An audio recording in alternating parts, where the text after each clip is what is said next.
थोड़ा सा ध्यान करो।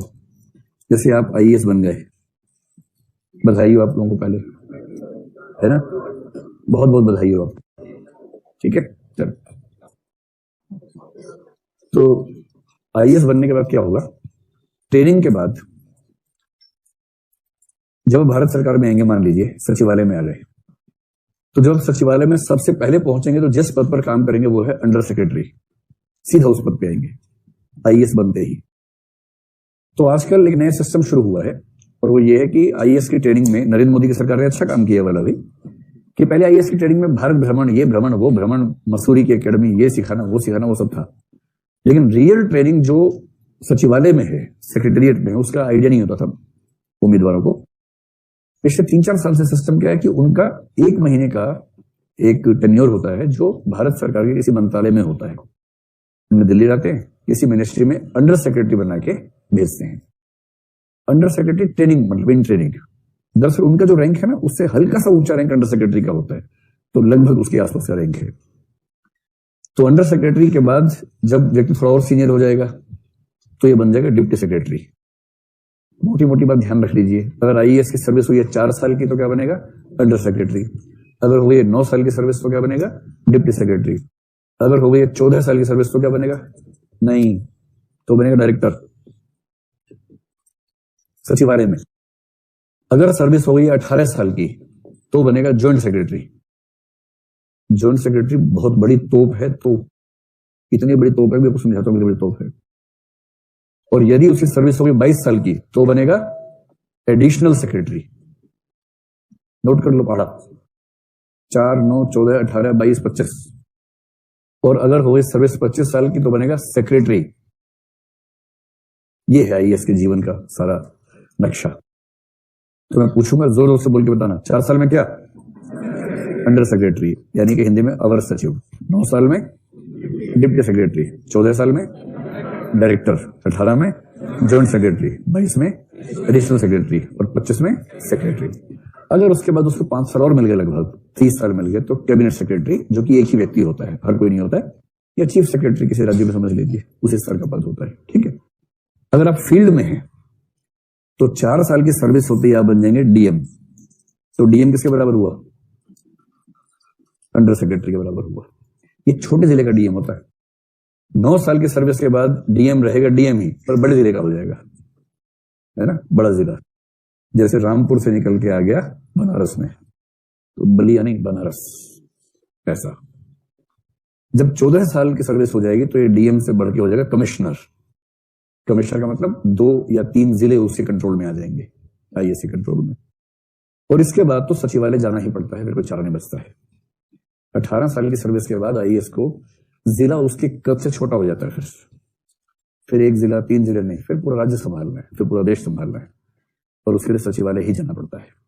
जब से ये व्हाट्सएप शुरू हुआ है, ये फेसबुक शुरू हुआ है, उसके पहले आपके सामाजिक संबंध जितने भी थे, अब उसकी तुलना में मात्रा में कम हुए, बढ़ गए हैं, कम हुए हैं। मैं डेप्थ नहीं पूछ रहा हूं, मैं गहराई नहीं पूछ रहा हूं, मैं मात्रा पूछ रहा हूं, बढ़ गए हैं ना। जैसे मेरे ख्याल से कम ऐसे 200-300 लोग होंगे जिनका जन्मदिन कभी आपको याद नहीं रहता था पहले, अब फेसबुक आपको बता देता है, और फिर बहुत सारी शुभकामनाएं दिखती है, फिर आप भी एक भेज देते हैं, फिर वो बोल्ड होकर लाल होकर दिखता है उसकी दीवार पे, सब अपनी दीवार पे देखते हैं कि मुझे 300 विश मिली हैं। फिर आप अपने में वेट करते हैं कि उसका नहीं आया, वरना उसको भेजते मैसेज कि मैंने किया था, तेरा नहीं आया, मेरी संख्या कम हो गई है, तो भेजो, तुम भी भेजो। तो ये दबाव बहुत ज्यादा रहता है, जिसको बोलते हैं सामाजिक होने का दबाव, जिसका जिक्र रूसो ने किया था एक बार बहुत ज्यादा। तो जैसे मान लो कि दिवाली है, मैं तो बहुत किसी त्योहार के आने से दुखी हो जाता हूँ आजकल मैं, इस व्हाट्सएप की वजह से। और भगवान ना करे किसी का जन्मदिन आ जाए किस दिन, जैसे मुझे भी ऐसा होता है, एक दिन में करीब 500, 700, 800 बधाई संदेश आ जाते हैं, कुछ भी। तो 500 के 500 लोग इस मूड में है कि अगर जवाब नहीं आया थोड़ी देर के अंदर तो मान लेंगे घमंडी आदमी है, तो तुरंत ये निष्कर्ष निकालने की जल्दबाजी में बैठे हुए हैं। उनको ये निष्कर्ष निकाल ही लेना है, वो भी आधे घंटे में। कई तो इतने प्यारे प्यारे हैं, मैसेज भेजते हैं, 1 मिनट के बाद क्वेश्चन मार्क भेज देते हैं, 1 मिनट के बाद क्वेश्चन मार्क। अच्छा, सामने वाले ने देखा भी नहीं है मैसेज, थोड़ी देर में 3 डॉट्स भेज देते हैं। आपने मैसेज 6 बजे भेजा, किसी ने 9 बजे पढ़ा, तब तक तो आपने आत्महत्या कर ली उसके बीच में। ऐसे मामले में क्या करें? तो मेरे पास तो एक ही तरीका होता है, एक सुंदर सा मैसेज टाइप कर देता हूं, आपको भी ड्राई ऑनेस्ट, एक शब्द चलता है ड्राई ऑनेस्ट, सूखा ईमानदार हिंदी बोलेंगे सूखा ईमानदार, ठीक है। तो जो ड्राई ऑनेस्ट है वो ऐसा व्यक्ति है जो बिल्कुल एक भी पैसा नहीं खाता है, कोई करप्शन में इन्वॉल्व नहीं होता है, एकदम दूर रहता है। उसके ऑफिस में हो भी रहा करप्शन तो कहता है कि मैं इसका हिस्सा नहीं बनूंगा, आप मुझसे दूर रखिए, मेरे लिए मेरा वेतन काफी है, मैं शामिल नहीं होऊंगा। इस तरह का व्यक्ति जो आमतौर पर सरकारी संसाधनों का दुरुपयोग भी नहीं करता है, अपने व्यक्तिगत हित में अपनी कार का भी प्रयोग नहीं करेगा, ऐसे कुछ लोग होते हैं। इनकी संख्या 0.1% के आसपास मान लीजिए, ये दशमलव बढ़ा दूं, रखी देना, डेसिमल रखी देते मेरे ख्याल से, मतलब आप लोग तो वहीं मैं जानता हूं, लेकिन बाकी पूरे देश की जनसंख्या 500 निकाल भी लेंगे तो नहीं तो आएगा लगभग, तो पॉइंट में ही आएगा, दशमलव के बाद जीरो भी आ जाएगा, बल्कि उसमें तो है ना। आप लोगों को पूरा भरोसा है, लेकिन बाकी जो समाज है ना वो ठीक नहीं है, ठीक है।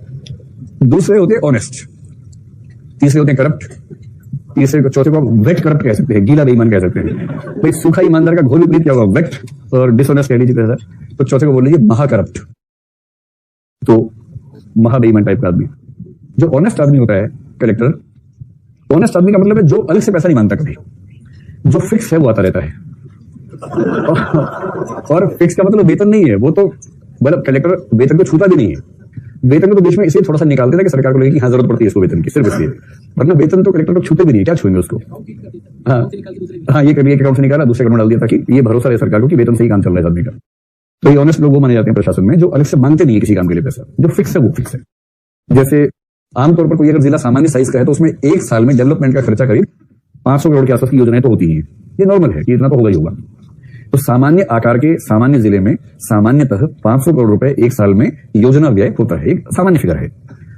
और कलेक्टर से बड़ा सिंपल रहता है कि 2% फिक्स होता है, कहीं कहीं 1 है, कहीं 1.5 है, कहीं 2 है, वो डिपेंड करता है उस राज्य में क्या नियम चल रहा है, उस राज्य में क्या व्यवस्था है, हर राज्य की भी व्यवस्थाएं हैं, ठीक है।